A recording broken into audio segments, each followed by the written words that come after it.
Sejumlah komitmen kesepakatan berhasil dicapai Indonesia dalam World Economic Forum Davos Swiss 2026.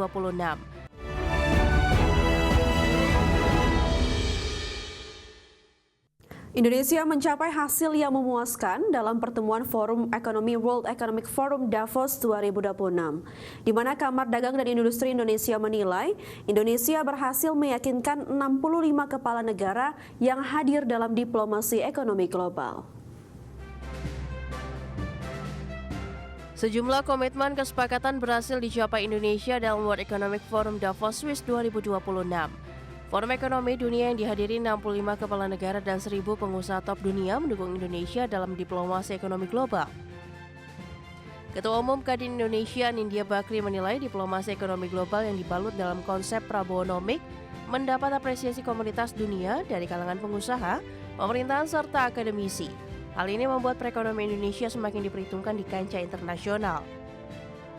Sementara itu, diplomasi ekonomi global yang sesuai dengan konsep Indonesia Incorporated antara pemerintah dan dunia usaha sebagai bagian dari penguatan kerjasama strategis yang dapat mendorong transformasi ekonomi nasional.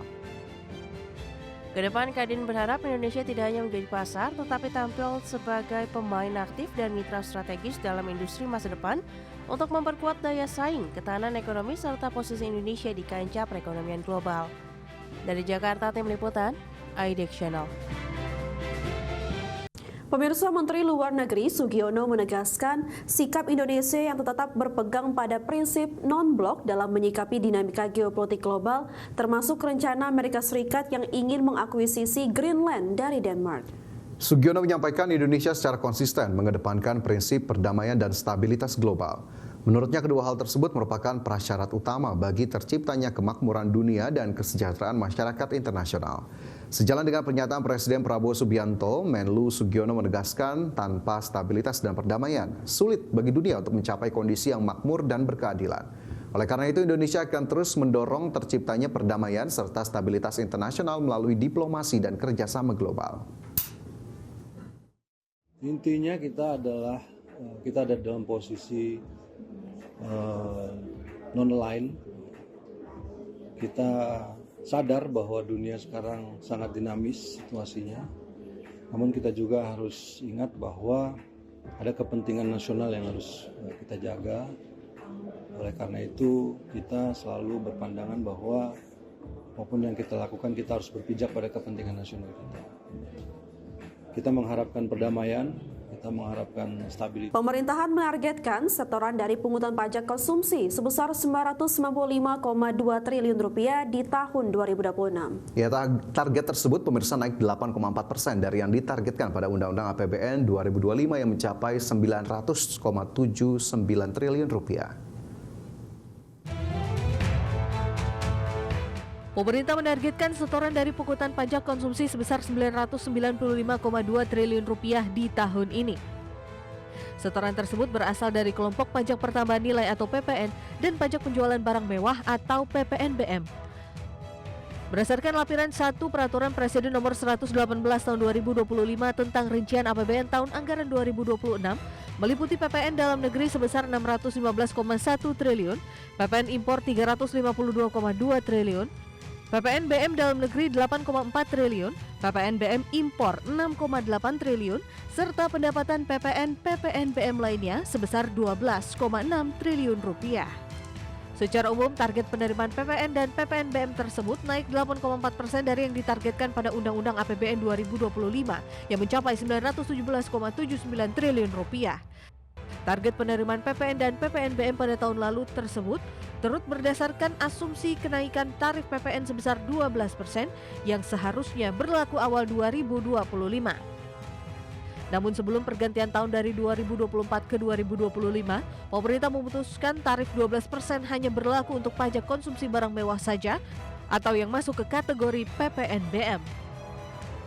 Berdasarkan realisasinya tahun lalu, pemerintah hanya mampu mengumpulkan setoran PPN dan PPNBM sebesar 790,2 triliun rupiah atau 86% dari target yang ditetapkan. Selama tahun lalu juga pemerintah mengakui terdapat restitusi yang tinggi. Jakarta, Tim Liputan IDX Channel. Deputi Gubernur Bank Indonesia Ricky Perdana Gozali mengungkapkan, Bank Indonesia saat ini telah menyiapkan uang rupiah dalam stok jumlah yang memadai untuk mendukung aktivitas ekonomi yang akan terjadi pada periode Ramadan dan Idul Fitri. Ia mengatakan untuk mendukung hal tersebut, BI juga menggelar program khusus penukaran untuk menyambut Hari Raya Idul Fitri.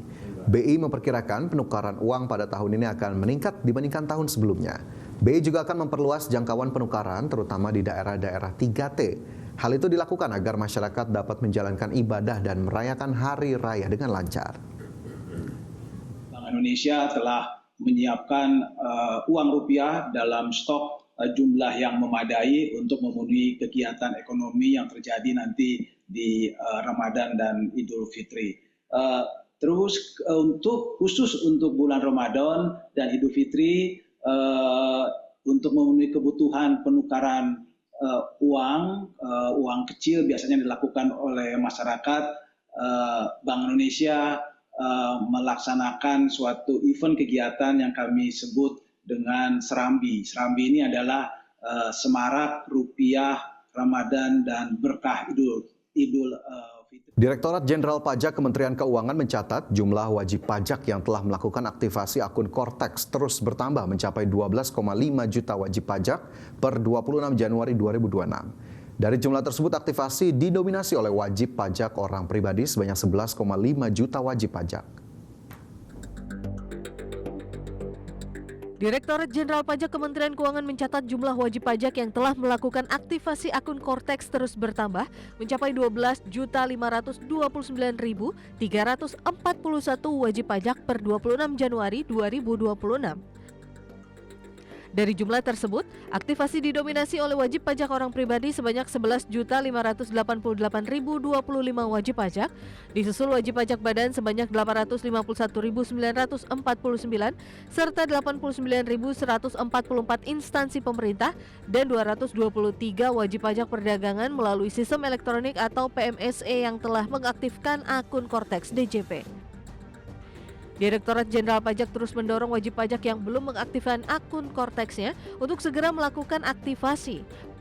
Pasalnya, aktivasi akun Cortex DJP menjadi langkah penting dalam mendukung pelayanan perpajakan berbasis digital yang terintegrasi. Seiring dengan peningkatan aktivasi akun Cortex DJP, Ditjen Pajak juga mencatat perkembangan pelaporan surat pemberitahuan atau SPT tahunan pajak penghasilan tahun pajak 2025.